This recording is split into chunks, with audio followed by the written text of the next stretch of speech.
ಮಹಾರಾಷ್ಟ್ರದಲ್ಲಿ ಕಂಡು ಕೇಳರಿಯದ ರೀತಿಯಲ್ಲಿ ಮಳೆ ಅಬ್ಬರಿಸಿ ಬೊಬ್ಬರಿತಾ ಇದೆ. ಭಾರೀ ಮಳೆಯಿಂದಾಗಿ ಮುಂಬೈ ಜಲಾವೃತವಾಗಿದೆ. ಮುಂಬೈ ನಗರದ ಹಲವು ಪ್ರದೇಶಗಳಲ್ಲಿ ನೆರೆಯ ಪರಿಸ್ಥಿತಿ ಈಗಾಗಲೇ ಉದ್ಭವ ಆಗಿದೆ. ಕುರ್ಲಾ, ಸಿಯಾನ್, ದಾದರ್, ಪರೇಲ್ ಪ್ರದೇಶಗಳು ಮುಳುಗಡೆಯ ಹಂತಕ್ಕೂ ಕೂಡ ಹೋಗಿದೆ. ಪುಣೆ ಸೊಲ್ಲಾಪುರ ಹೆದ್ದಾರಿಯಲ್ಲಿ ನೀರಿನ ನಡುವಲ್ಲೇ ವಾಹನ ಸಂಚಾರ. ಮಳೆಯಿಂದಾಗಿ ನೀರಿನಲ್ಲಿ ವಾಹನಗಳೆಲ್ಲೂ ಕೂಡ ಕೊಚ್ಚಿ ಹೋಗ್ತಾ ಇರುವಂತಹ ದೃಶ್ಯಗಳು ಕೂಡ ಕಾಣಸಿಗುತ್ತವೆ. ಮಹಾರಾಷ್ಟ್ರದಲ್ಲಿ ಭಾರೀ ಮಳೆ ಆಗ್ತಾ ಇರೋ ಎಫೆಕ್ಟ್ ಹೇಗಿದೆ ಅನ್ನೋದನ್ನ ನೀವು ಗಮನಿಸ್ತಾ ಇದ್ರಿ. ರಸ್ತೆ ಉದ್ದಕ್ಕೂ ಕೂಡ ನೀರು ಆವರಿಸಿದೆ. ಬೃಹತ್ ಗಾತ್ರದ ವಾಹನಗಳೇ ನೀರಿನಲ್ಲಿ ಹೋಗಬೇಕು ಅಂತಂದರೆ ಪರದಾಡಬೇಕಾದಂತಹ ಪರಿಸ್ಥಿತಿ. ಮೆಟ್ರೋ ನಿಲ್ದಾಣ ಇರಬಹುದು, ಮತ್ತೊಂದಿರಬಹುದು, ರೈಲ್ವೆ ಟ್ರ್ಯಾಕ್ ಇರಬಹುದು, ಎಲ್ಲೆಡೆ ನೀರು ಆವೃತ್ತಿಯಾಗಿದೆ.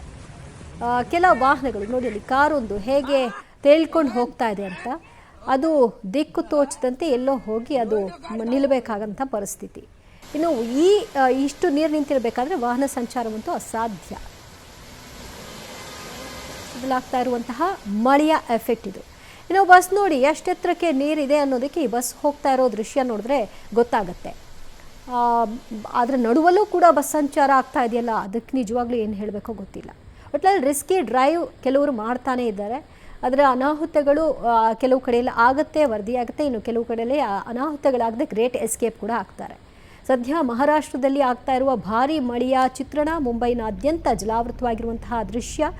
ಎಲ್ಲಿ ನೋಡಿದರೂ ಕೂಡ ನೀರು, ವಾಹನಗಳಂತೂ ಆಟಿಕೆಯ ರೀತಿಯಲ್ಲಿ ಕೊಚ್ಕೊಂಡು ಹೋಗ್ತಾ ಇದೆ. ಇನ್ನು ಕೆಲ ಆಸ್ಪತ್ರೆಗಳಲ್ಲಿ ಪರಿಸ್ಥಿತಿಯಂತೂ ಹೇಳತೀರ್ತು. ಆಸ್ಪತ್ರೆಯ ಒಳಗೂ ಕೂಡ ನೀರು ನಿಂತಿದೆ. ಕಾಲೆಲ್ಲ ಮಡ್ಚ್ಕೊಂಡು ಚೇರ್ಗಳ ಮೇಲೆ ಜನ ಕೂತ್ಕೊಂಡಿದ್ದಾರೆ. ಇದು ಆಸ್ಪತ್ರೆಯೊಂದರ ದೃಶ್ಯ. ಹೀಗೆ ಎಲ್ಲೆಡೆ ಎಲ್ಲೆಲ್ಲಿ ತಗ್ಗಿದೆಯೋ, ಎಲ್ಲೆಲ್ಲಿ ನೀರು ಹರ್ಕೊಂಡು ಹೋಗಿ ನುಗ್ಕೊಳ್ಳೋದಕ್ಕೆ ಸಾಧ್ಯ ಇದೆಯೋ ಅಂತಹ ಎಲ್ಲ ಪ್ರದೇಶಗಳನ್ನು ನೀರು ಆಹುತಿ ಮಾಡ್ಕೊಂಡಿದೆ.